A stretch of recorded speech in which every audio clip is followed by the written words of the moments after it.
All right, welcome back, everyone. It is our final seminar, final presentation of Fall 2020 Wetland Water and Watershed Seminar. Today we have Wesley Anderson who's going to be talking to us about some cool stuff, including pigs and tadpoles. I can't wait to get to that part of the presentation. Just starting with a few announcements. I'm going to share my screen just for 1 second. One slide here to remind everyone that this is a seminar course, but we do actually have evaluations that are open. I think there's maybe 8 of you or so enrolled in the EES section, probably a similar number in soil and water sciences. So, the course is watching the seminars, doing your weekly summaries. So if you have feedback for us, either on the content, suggested speakers for next time, it's always helpful for you to click through the evaluations and let us know how we're doing. Yeah, it's open until, let's see, December 11th. If you can please do that, we'd really appreciate it. So get rid of that. And I'll put that into the chat for the 2 of you that are on here. And this. And close out of that. All right, so now I'd like to introduce our speaker for today. Let me find my notes here. So Wesley Anderson received his Bachelor's of Science from Davidson College in North Carolina and his Master's from Texas Tech. He's currently completing his Ph.D. in wildlife ecology here at UF. And he's also an adjunct instructor in the Department of Integrative Biology at USF. Before he started here at UF, he was working as an environmental consultant, working on wetland permitting, delineation, and endangered species issues. And as he'll talk some about today, he's had this long-standing interest in wildlife conservation, invasive species, and wetlands. And it's really exciting to announce that Wesley is starting a new job as assistant professor and wildlife extension specialist at Auburn University in their School of Forestry and Wildlife Sciences. That starts in January? In January. All right, so he's really wrapping it up, the PhD strong, headed off to a tenure track job and an extension position. And so that's really a great accomplishment. Hats off to you, Wesley, for that. We will we'll give you the floor. It's all yours. All right, thank you, Dr. Kaplan. So let me share my screen and we can get rolling. Okay. All right, so today I'm going to be discussing my dissertation research. I'm going to give an overview of the entire dissertation, essentially. So the title of my dissertation is Impacts of an Invasive Ecosystem Engineer upon Wetlands and Aquatic Communities across a Subtropical Agroecosystem.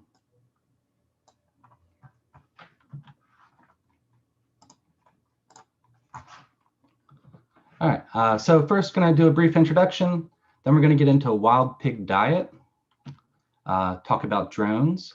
Actually became a drone pilot over the course of my PhD, and then looking at the impacts of invasive fauna, so not just pigs, but including pigs on aquatic communities, and then indirect impacts of wild pigs on tadpoles. Finally, just a short conclusion.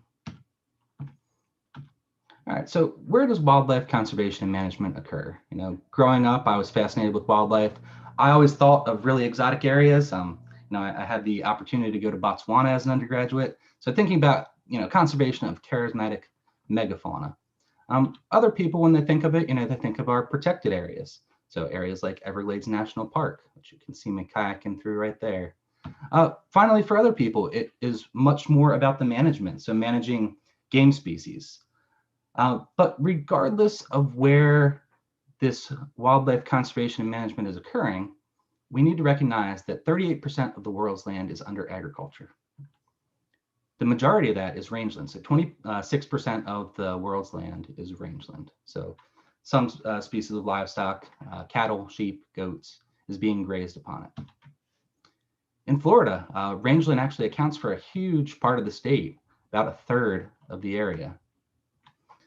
For us that live in Florida, I assume a lot of us do, it's no surprise that the state is rapidly urbanizing. The population is predicted to double by 2060, so just 40 years from now. With that, over 121,000 hectares of ag and 109 hectares of natural habitat are going to be converted. So with that, wildlife conservation and management in agricultural land is critical. So ranching actually has quite a long history in Florida. Cattle were first introduced by the Spanish in the 1500s during the De Soto expedition. And for those who were raised in Florida or just have an interest in Florida history, you may have read Patrick Smith's A Land Remembered. Part of that chronicles the Cracker Cowmen of the 1800s down in Central Florida, South Central Florida, an area that I came to know very well. Today, Florida is home to 5 of the top 10 cow-calf operations in the country, and it is a $3 billion industry. So a lot of land, especially in Central and South Central Florida, is devoted to ranching. So pigs have been in Florida for 500 years as well, also introduced during the De Soto expedition. Probably not in the densities we see them now. So prior to coming to UF, I had a lot of wildlife experience, but it was mostly with reptiles, amphibians, also birds and invertebrates. So working with a large mammal was pretty interesting. That pig, just as a side note, is not dead, it's asleep. It was anesthetized. We put a GPS collar on it. So pigs, they're one of the 100 worst invasive species in the world. They're native to Eurasia, but now they're on every continent except Antarctica. So there have been a good amount of studies documenting the impacts, and pigs continue to spread throughout the United States. They're slowly, and not in some cases not so slowly, marching northward.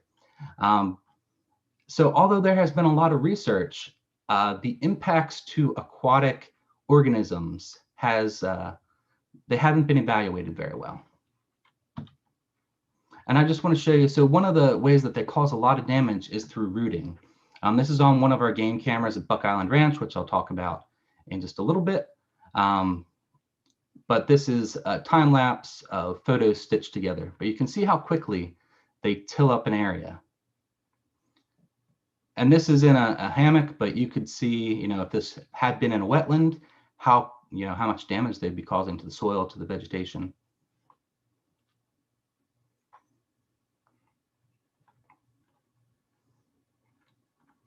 Okay, so the entirety of my dissertation research was conducted at Buck Island Ranch. Buck Island Ranch is owned by Archibald Biological Station, which some of you may be familiar with. It's over 4,000 hectares or over 10,000 acres in size, so it's a pretty sizable chunk of land. It's a cow-calf operation that's in the top 20 in the state of Florida, and it's in South Central Florida. So the headwaters of the Everglades, this is showing the Kissimmee River Basin, or at least what drains into Lake Okeechobee. Buck Island Ranch is located right here. It's in an area known as the Indian Prairie. So historically, there would have been sheet flow from Lake Istapoga down into Lake Okeechobee. During the 40s to the 70s, there was extensive hydrologic alteration. So a lot of that now is transmitted via these canals that you can see. At the site, the land was also converted to improved pasture, so that involved planting it in Bahia grass, putting down fertilizer. Still, being over 10,000 acres, it does support a good amount of wildlife. So, for example, the northern crested caracara, an imperiled species, as well as a lot of other species, which I'll get into. There are 2 main pasture types. On the left, you have improved pasture, which, as I said, is planted in Bahia. On the right, you have more, this is called semi-native. So it's a mosaic of Bahia. You can see that in the foreground, but then there's things like blue stem, and it tends to be more of a mix of native vegetation species, native plant species. There are also some oak palm woodlands throughout the site. And the focus of my research, there are over 600 seasonal wetlands. As mentioned, there's a lot of hydrologic alteration, so there are 560 kilometers of ditches as well. The gators down there, they love the culvert, so you can see him wondering where all his water went. He was probably going to move to a more permanent water body soon. Okay, so I just want to go through the layout of the ranch real quick before we get into the research. So this is the ranch. That line is in gray here. It's bisected by the Harney Pond Canal, which goes from Lake Istapoga down into Lake Okeechobee. These are the different pastures. So these represent fence lines. So cattle are continually moved between pastures depending on time of year, which herd it is, things like that. This is showing all the wetlands. So this is the over 600 seasonal wetlands that occur on site. This is a little hard to make out, but the blue that just showed up, which you can see really concentrated in the center over here, that is the ditch network. So for my purposes, I selected 36 wetlands, roughly the same size, 0.4 to 1.8 hectares, equally split between improved and semi-native pastures. So these right here, and this over here, that's all improved. In the west, that's semi-native, the east semi-native, and everything south of the Harney Pond Canal is semi-native. Okay, so with the stage set, let's get into my first research chapter, which is wild pig diet. So past studies, they've used DNA metabarcoding to examine seasonal shifts in diet. So this is essentially taking a gene and running it through, seeing what hits you get. So you can look at a wide variety of taxa through this technique. Studies have also examined wild pig diet using this technique. However, we do know that wild pig diet shifts throughout the year. This technology or this methodology hasn't been used to examine seasonal shifts in wild pig diet. So essentially what I wanted to do here was inventory the diet items that are being consumed at this cattle ranch, compare shifts in diet across time, and then evaluate the impacts on wetland species with an emphasis on amphibians. I do need to note this was in collaboration with the lab I'm in, the Boughton Lab, the Wisely Lab, also at UF, the Elizabeth Boughton Lab at Archbold, Piaggio Lab, she's at the USDA, and the Rosen Lab at University of Arkansas Medical Sciences. So for a full year, I led a study where we collected pig poop throughout the ranch, divided the ranch into 5 somewhat equally sized areas. We just wanted to ensure dispersed sampling across the habitat types. So every 2-month period, so 6 periods total, we collected 5 or more fecal samples from each of these sampling areas. This ended up with 219 total samples. We had to discard 23. 17 of those were non-suid, meaning they weren't from pigs. We figured that out after we analyzed the feces, and sometimes it was coyote. We actually had 1 human. I don't know who collected that, but then 6 were too old, so the DNA was just too degraded to be of much use to us. But of those 196 samples, after running them through the BLAST database, we had consensus lineages. So this is essentially how many times that lineage showed up. So you can see Quercus, that's an oak. What we had to do then, we had to go through and do a QA/QC based off of these previously published primer sets. So TRNL is for plants, CO1 and 12S are for animals. So each line essentially was reviewed. All right, so we see Quercus here.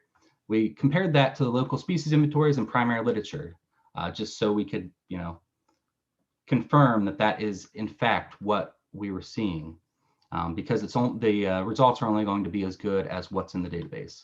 So we identified it to the lowest taxonomic level, and then we discarded any of these operational taxonomic units or OTUs that weren't identified to family.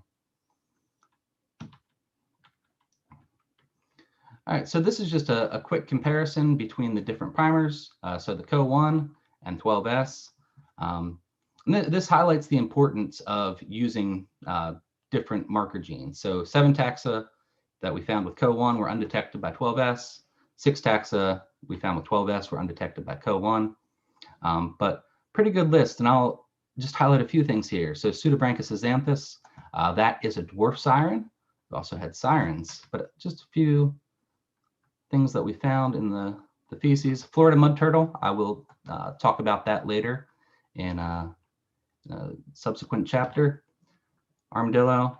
This also highlights, though, you see a lot of things, and I know that this is all scientific names and you might not be familiar, but for example, white-tailed deer, coyote, things like that. So we can't tell how the DNA got into the feces. We just know that it's there. So was it from scavenging? Were the pigs consuming the scat? So while this has a lot of advantages, there are also limitations as well, and the results need to be viewed in that light. So looking at wetland animal taxa across time, there, so throughout the late spring through the summer through the fall, really not much being consumed. By January, February, it peaks. So they are getting into those wetlands. That does have to deal with the precipitation and the hydro patterns down there. And that during the winter, that's when it's dry, that's when the wetlands are drying down and they have access to what's living in there. So 5 amphibian taxa were consumed. Those include eastern narrowmouth toads. So that's not surprising. Pigs root a lot. This is a fossorial species. Something that I was really happy to see. We got hits for both sirens and dwarf sirens. This was only in January and February. And this species, so this is a giant salamander. I'll talk more about them, but they can get over 3 feet long. They're a very big animal. And they estivate in the wetlands. So they'll dig down in the mud, they'll slough off some skin, they'll remain immobile there until the waters come back. So our data suggests that pigs are actually going into wetlands and digging them up, which is pretty cool. So what else are they rooting for? They relied a lot upon this exotic earthworm species. That peaked in September and October. And this coincides with the frequency of acorn consumption. So I'm not getting into plants very much here, but we do know that acorns are heavily preferred by pigs, but they don't have much protein. So it appears that on this site, the pigs are supplementing their protein intake by targeting these invasive earthworms. So is this a possible facilitation of one invasive species by another? We're not sure, but it's definitely a research question to examine in the future. Okay, moving on to drones and pig rooting. So really what I wanted to do here was develop a rooting analysis protocol using UAV or drone-derived imagery from my study areas, mosaicing that imagery to create a single georeferenced image and then performing spatial analyses on the images to quantify exactly how much rooting is happening. So for this, these are my 36 wetlands I've already talked about. Also flew 24 pasture plots. So this is done with the DJI Phantom drone, Phantom 4, which is a readily available, pretty much hobbyist model. It's not terribly expensive anymore. So essentially I would program the missions, set the parameters, keeping it flying at 50 meters altitude, determine or set the overlap between imagery, how fast I wanted it to fly, and then saving that so it could be reflown in subsequent months, because I was doing this 4 times every dry season with at least a month in between. So this is just what it looks like from the drone's eye view. So you can see it's slowly, in this case, moving north. You can see that there's significant overlap between these images. But for the wetlands, there were typically 35 to 140 images per wetland. This is what the full mosaic looks like, and this is what the wetland boundary is. So you can already see, we can see rooting over here. We can see rooting along this boundary. Zooming in, there's some more rooting on the western side. But then I had to classify the raster. All right, so the mosaics that I created, I trained in ArcGIS, or I trained ArcGIS by classifying a subset of pixels. So for example, obviously a rooted area, drew those polygons in the rooted area, drew polygons in non-rooted areas, trying to capture the full variation in color there, and then performed a maximum likelihood classification analysis. So this is just showing in a pasture the steps, and you can read through this, or we can talk about that later if you want. But essentially, this is the initial results of the maximum likelihood classification. This is after I have converted it to a polygon. This was after aggregating. So there are a few steps went through, but aggregating down, only including things that were a meter squared, clipping to the boundary. And then this last step, so we, all this is potential rooted area. But what I had to do then was go through and actually determine what was rooted. And we'll see that better on the next slide. So deleting the incorrectly classified polygons. So this is going back to that wetland I showed. So this is correctly classified. You can see it follows the outline of the rooting well. This area in the center, that's incorrectly classified. For whatever reason, the color signature of the tops of this vegetation were close enough to the rooted area that came up. So I would go through, I delete out areas that were incorrectly classified. And then I could determine how much disturbance happened in these wetlands. So for example, in January 2017, there were 263 square meters of rooted area within this wetland. Okay, so there are a few advantages here. So other people have used drones to quantify pig rooting. However, they rely on, a lot of the methodology has relied on flying over multiple resources to be able to run the analyses. This analysis allowed us to do it just on a single flight. So you can do as many flights or as few as you want. Covered a huge area. So I was covering over 1,000 acres every month, which is essentially 10% of the ranch. This wouldn't have been possible otherwise. And also just the amount of, I guess, time. So when we run those maximum likelihood classifications, on average, about 90% of the area is already excluded. We don't really need to look at it to determine if there is rooting there. We just need to go through that 10% that's remaining and delete out what is or isn't rooting. So just some variation in time. So with the pastures, the rooting was highest in January and February. This is looking from December 2017 to June 2018. And similarly, with the wetlands, January and February. So they're rooting them around the same time. So moving forward, I needed these data to use as variables in my other studies. So I was able to quantify how much rooting occurred during the preceding dry season in each of my 36 wetlands. And that's where we're headed now. Okay, so as I mentioned, most of my research in the past has been with reptiles and amphibians. It's been a childhood fascination. So when I, realized I was going to be working on Buck Island Ranch, I had never lived in an area where we had both sirens and amphiumas, which are both large, not closely related, but both really large aquatic salamanders. And I was like, I need to do something with them. And we already talked about how, we found evidence that pigs are consuming them, which is awesome. That doesn't exist. That information doesn't exist in the literature. And, it does seem that they are digging them up while they're estivating. But there are 3 species that I wanted to focus on. That's the two-toed amphiuma, which has 4 legs, but they're really tiny. You can see tiny little leg right there. Greater siren, they have only 2 legs up in the front. They're much more well-developed than the lesser siren. Very similar, a little bit different color pattern than the greater siren, and smaller in size, not surprisingly. So what I want to know is, does rooting in wetlands impact aquatic salamanders?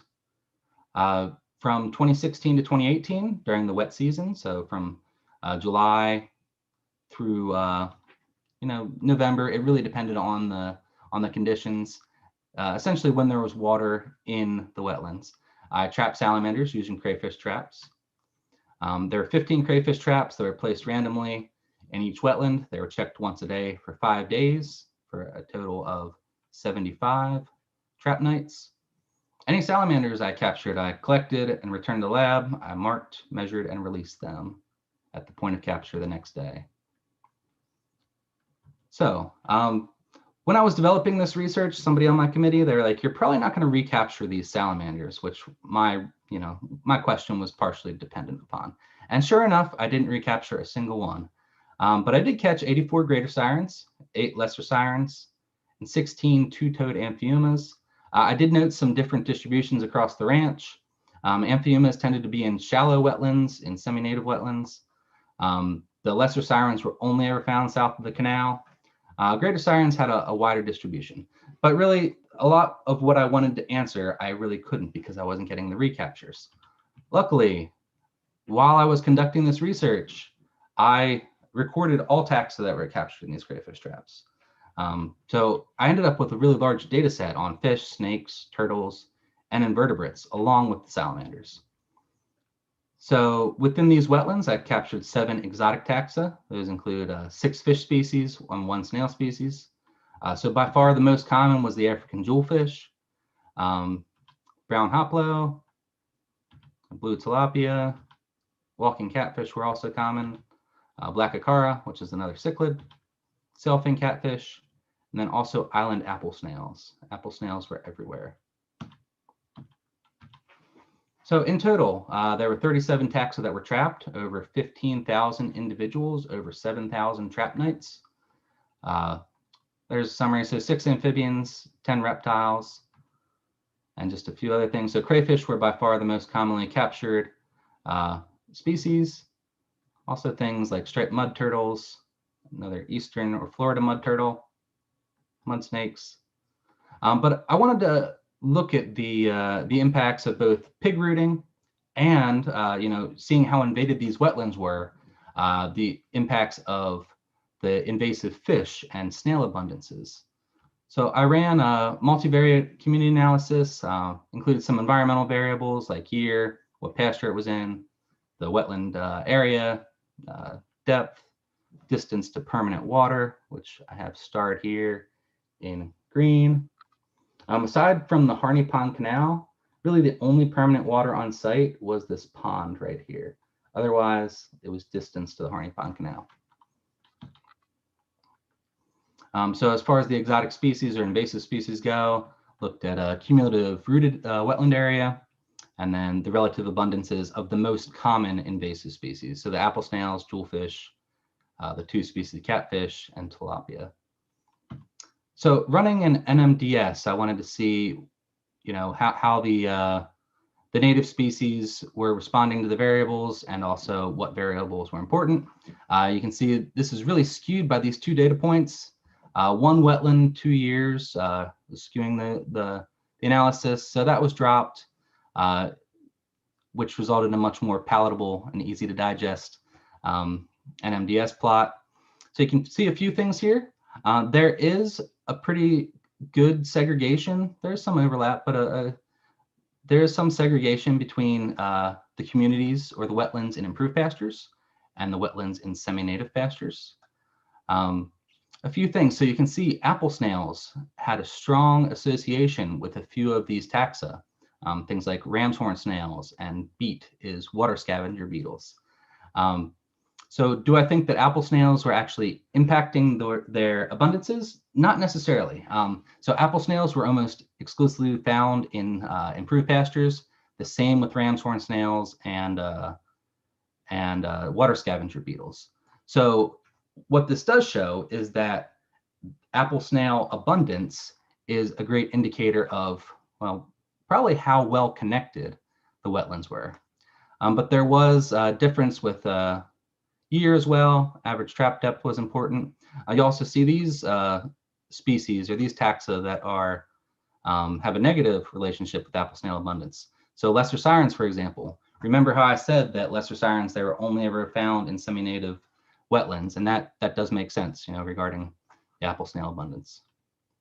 So I wanted to better look at the impacts of invasive species by using the MV-Abund package, which is an alternative to distance-based community abundance analyses, and it fits a generalized linear model for each species.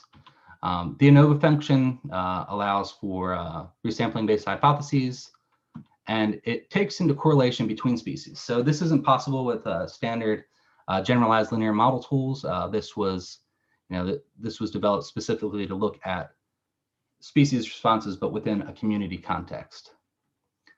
So let's not get too caught up in this table, but I do need to note that I wasn't doing model evaluation here. I essentially just wanted to create models looking at, say, well, what's the impact of jewelfish on the community? And then I looked at a few variables as well, because based off of my multivariate analyses, things like year and pasture were important. So which taxa then had significant associations with invasive species? Well, since this dissertation mostly focused on pigs, let's turn to that. So there was only one species that pigs seemed to have an impact on. It was a negative impact, and that was the Florida mud turtle. So there were fewer Florida mud turtles in wetlands that had more rooting. This is interesting to note in that we did find DNA, Florida mud turtle DNA in the pig poop. But a few other things to note. So I did see some positive associations here, which I wasn't expecting, but it does make sense. So, these wetlands, they're really invaded by exotic fish, particularly African jewelfish. So there was actually a positive association between several fish taxa and the native water snakes on site. So what I do know right now is that there are more water snakes in wetlands that are heavily invaded by fish. That makes sense. What would be really cool to look at is, well, what impacts does that have? Is that conferring any advantages to those populations that are able to exploit this novel resource? Oop. All right, so just in summary here, these are very dynamic environments. Community structure was strongly driven by habitat type and year. I do need to note, and this is pertinent to the tadpole work as well. So in 2016, really wet winter. The wetlands didn't dry down at all, didn't record any pig rooting. 2017, a very droughty year.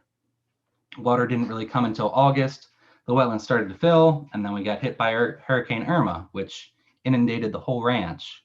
2018 was the most typical year and the best year as far as getting all the data that I wanted. But this is just work that's inherent with relying on environmental conditions. So amphibians can be tricky to study. No 2 years had the same hydro pattern, as I was saying.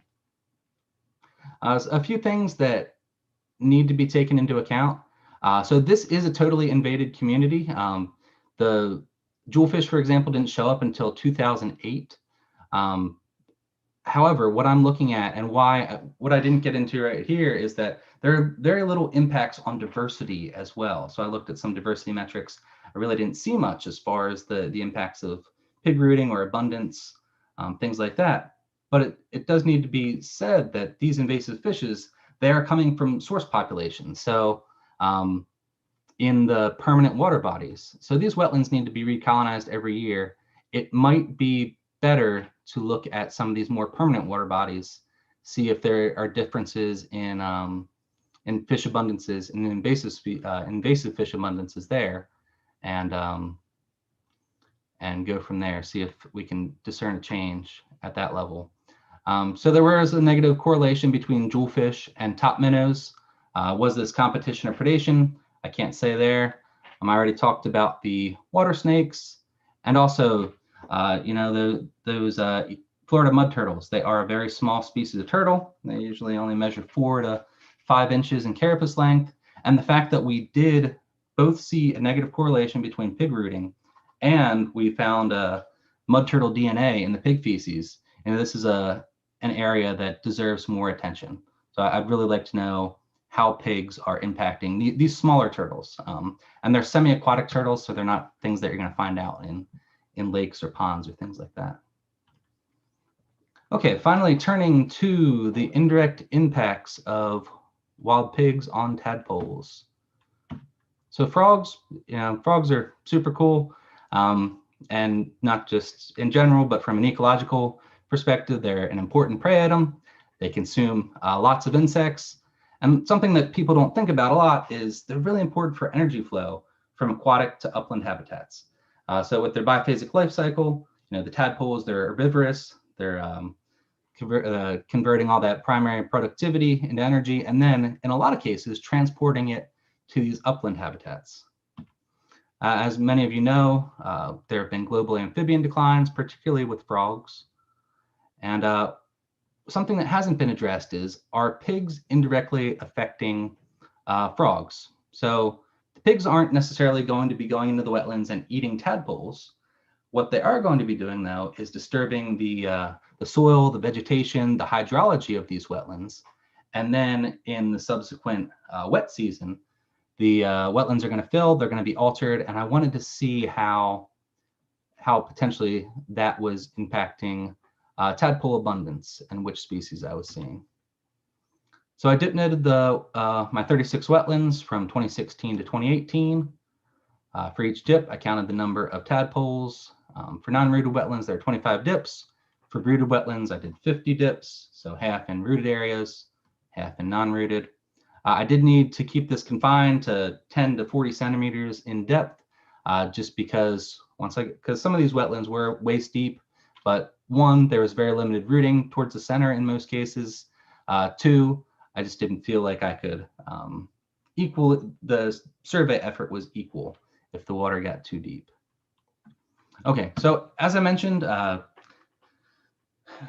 because of issues with hydrology, or not hydrology, but precipitation, some years there's way too much to really address this. In 2017, there wasn't enough water. In 2018, I was able to sample all my wetlands 3 times.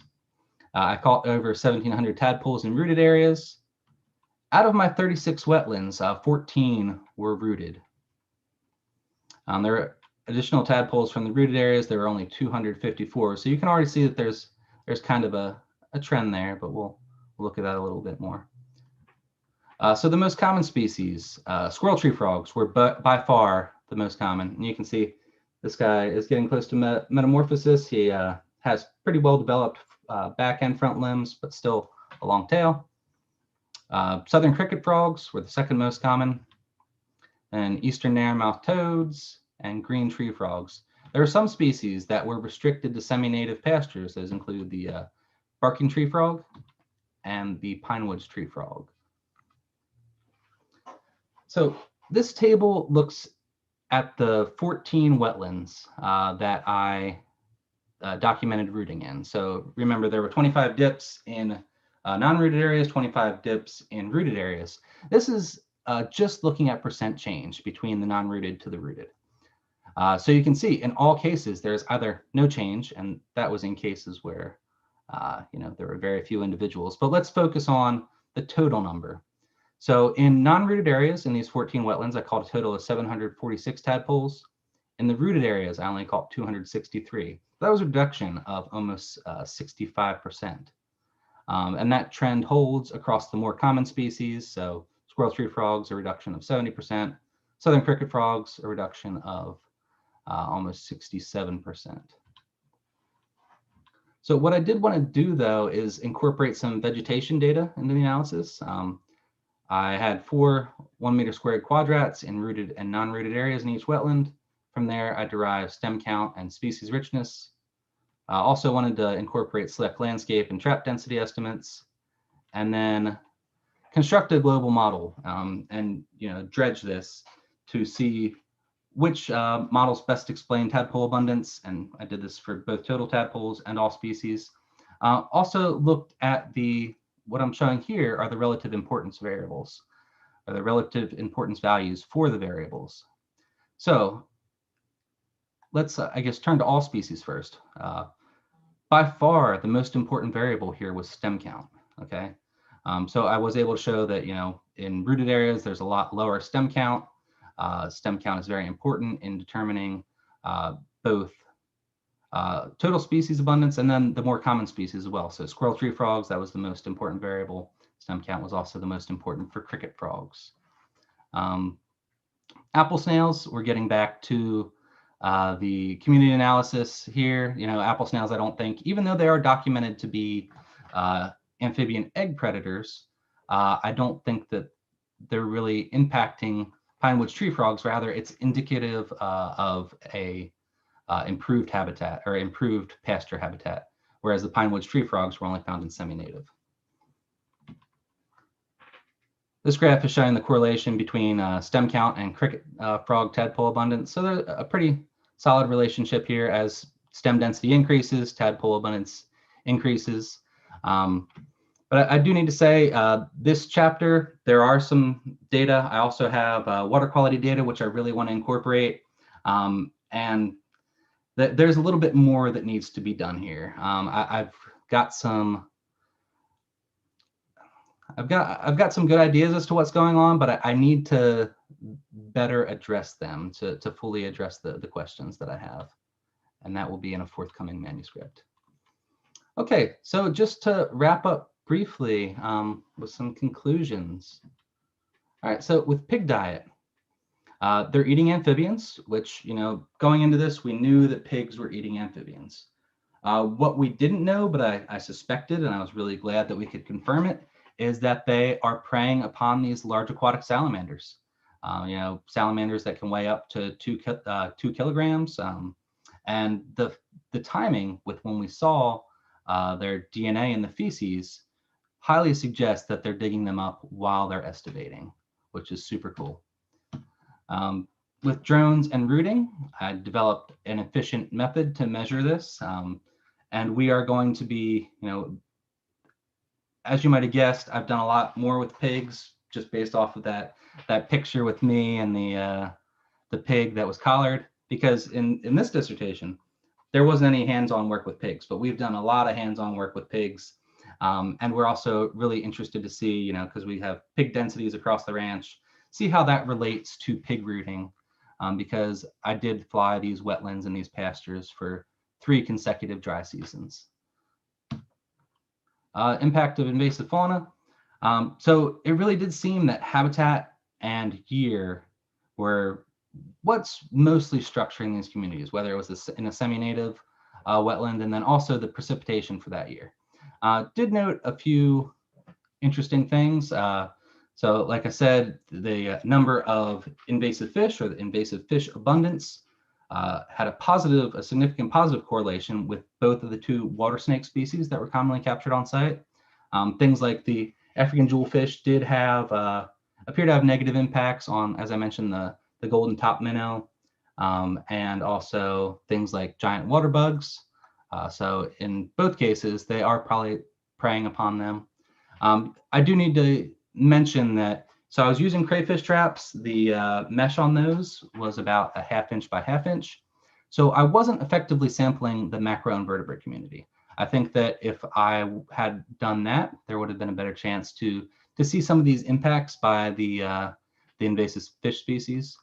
And then finally, I just need to note that with the wild pigs, wild pig rooting didn't appear to have much impact on the community, but there was that negative correlation between the amount of rooting and Florida mud turtles. So that definitely deserves mention and further research. And then finally, impacts of tadpoles. So I did note a decline from non-rooted to rooted areas. I do need to spend more time with this and incorporate some water quality metrics and analyze this in a little bit different way. But it does seem that there is a decline from rooted to non-rooted areas, whether the frogs are just not ovipositing in the disturbed areas or there's increased mortality. I can't say right now, but it does appear that stem density, which is very negatively affected by pig rooting, is the most important variable for the more abundant species on site. Okay, with that, just need to thank my funding sources. So USDA Wildlife Services. I also received small grants from Prairie Biotic Research and the Society of Wetland Scientists. Also, just let me thank my graduate committee, Dr. Boughton, Helgren, Johnson, Clark, and Rohr. And with that, thank you for listening. Happy to answer questions. I don't think I have too much time left. My email is also there if you want to send me an email. Thanks so much, Wesley. Really appreciate it. It was quite a bundle of critters that you were combing through, and a lot of different analyses, from remote sensing to GLMs to meta barcoding of all the poop, which is always I'm sorry that you got that one sample, that human sample, and not so great. We'll open it up to questions now. So if Kathy or any of the students in class have a question.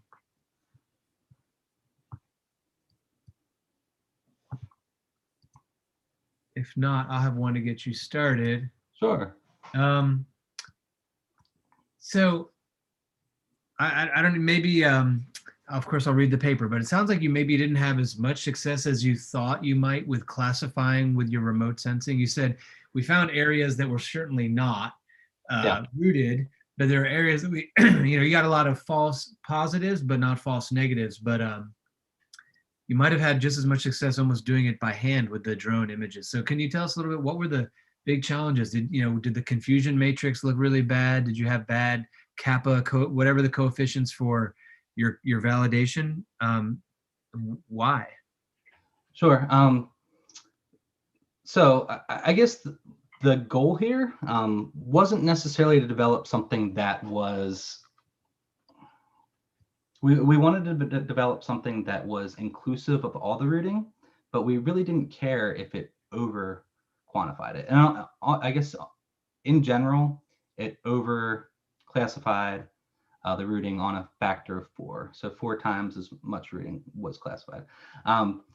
What we were concerned with, because this was such a large area, being able to go up and survey that amount of area, so 1,000 acres. You do bring up a good point, but what we were trying to develop something that if somebody had a drone or drone imagery and GIS that they could easily implement. We didn't do any, evaluations or formal evaluations if we had just gone through and hand delineated everything in GIS.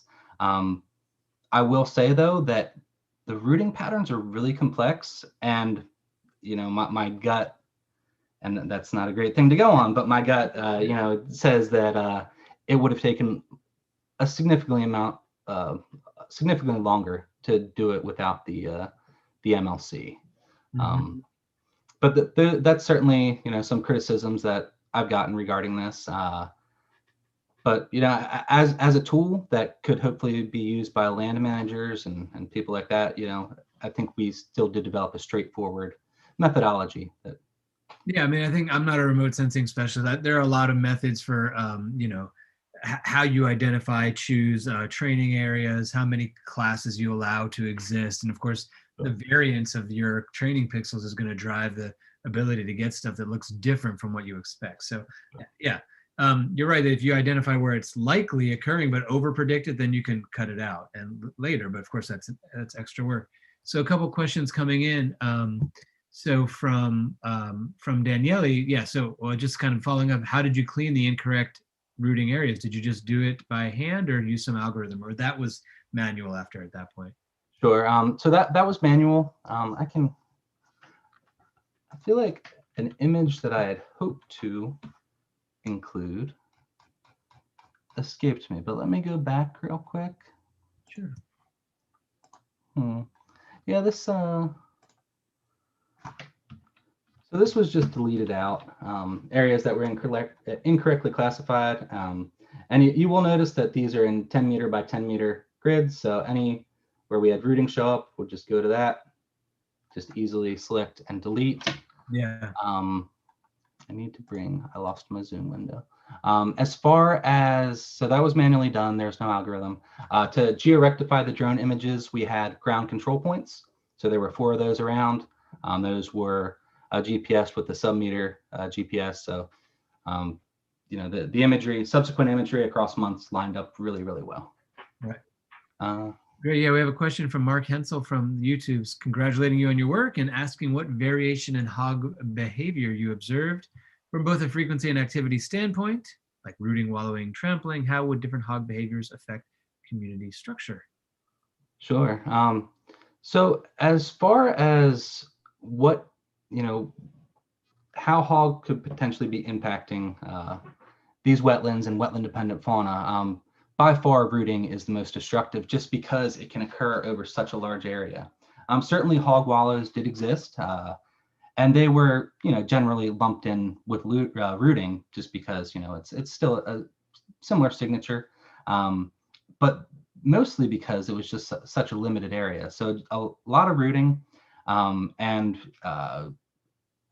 as you might have guessed, rooting did vary across time. In the winter, they were getting into the wetlands once they started drying down. And you could really see just over time, as the water would dry down, hogs will mostly root right at the land-water interface, or, 10 meters into the water. But they're not going into deep water to root. They're really taking advantage of those resources, and they root the ditches a lot as well. So I really don't think that while there are a lot of hogs, the impacts from wallowing and trampling, I don't think that they'd really affect community structure that much. And the thing with rooting is that is a foraging behavior. So essentially, it's not just causing disturbance to the wetlands, but as I noted, they are probably digging up those salamanders. So they could be, you know, targeting them. Can't say that for sure. Yeah, that's interesting. I was thinking about, also not a pig biologist, so the different behaviors. But when you showed the graph of the areas, basically impacted areas and upland in the pastures versus the wetlands, they're actually about the same proportionally, 2 or 3 or 4%, right? Yeah. But relatively low. It wasn't like the whole ranch was just decimated. And I go out to Payne's Prairie and I see pig rooting, and it looks like World War III or whatever, but in one like locate, proportionally small percentage of the area. Sure. Do And you have a feel for like the community-wide or I guess you would call it, the community-wide effects on these organisms from this relatively small aerial footprint? sorry, did you say, do I have a feel Yeah. from me? So I think I not I mean, they're causing a lot of damage. They are certainly disturbing the habitat, and with a little bit more time and some different analyses, I am going to get a much clearer picture of the impacts to tadpoles. I guess what needs to be mentioned with like impacts to salamanders, which they could be directly targeting. I only had I believe it was 4 hits for Sirens, but that was only across 20 to 25 fecal samples. So if there are 400 or 500 pigs on this ranch, they're defecating every day. How many salamanders are they really taking out? So the way that my research was designed can't really address that question so well, but I would be very interested in the future looking at areas where there's a lot of hog management, so the population levels are down, and compare that to similar habitat in which they're not, and get a better handle on that. I think that pasture type and hydrologic connectivity had so much to do with community structure, because as I mentioned, a lot of these things, so the fishes, they need to recolonize these wetlands most years, because most years they are going completely dry. Cool, thanks. Yeah, I think it's like, a meta community question, and the dispersal range of the creatures versus, and also their mortality within the reservoir. So yeah, I think it's a really good question for future work, and getting that control with no pigs is the challenge, right? Or at least a gradient of pig predation pressure. And I do think, especially for the tadpole chapter, I think that if I had been, I expanded my surveys to other wetlands. I was really trying to, keep those 36 wetlands as the focal points of my study. And just running some power analyses, it does seem like I should have, I had enough wetlands, but the pigs didn't root enough wetlands to be able to detect some of the differences I was hoping. Awesome. Well, Wesley, thank you so much for the seminar, and good luck as you hit graduation and start your new position there in Auburn. We'll keep an eye out for you, and I'm sure we're going to come bug you for another talk, maybe in a year, if you're ready to come back and tell us some more stuff. Okay, that sounds great. Yeah, for everyone in class, of course, you got your weekly write-ups. I'll make sure to get through those by early next week. And if you haven't done so, please check out the course evaluation and let us know how we were doing. Thanks, folks. Good luck as approaching finals. Stay safe, stay sane, and see you all next semester. Cheers. Thanks again, Wes. Appreciate it. Yeah, thank you. Take care. Okay.